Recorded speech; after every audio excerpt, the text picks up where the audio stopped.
इस्रायलचा पुन्हा इराणवर क्षेपणास्त्र हल्ला, तेल अवीवमध्ये मोठे स्फोट, जेरुसलेममधलं अमेरिकन दूतावास बंद.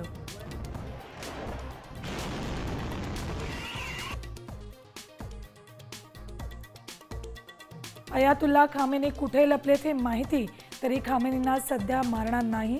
डोनाल्ड ट्रम्प यांचा इराणला इशारा, बिनशर्त आत्मसमर्पणाची मागणी.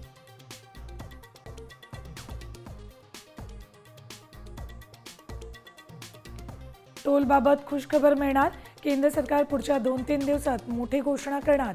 केंद्रीय वाहतूक मंत्री नितीन गडकरींनी दिले संकेत.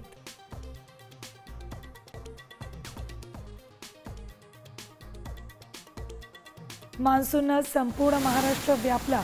कोकण घाटमाथ्यावर ऑरेंज अलर्ट, तर उत्तर महाराष्ट्र, उत्तर मराठवाडा आणि विदर्भात विजांसह जोरदार पावसाची शक्यता.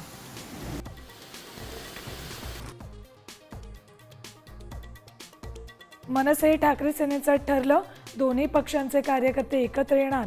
इंडिगो अंतर्गत येणाऱ्या अजाईल कंपनी विरोधात आंदोलन करणार.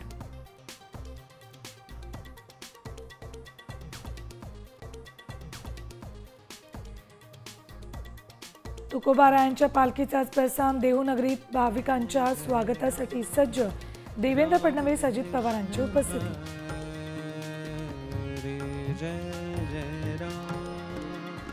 राम कृष्ण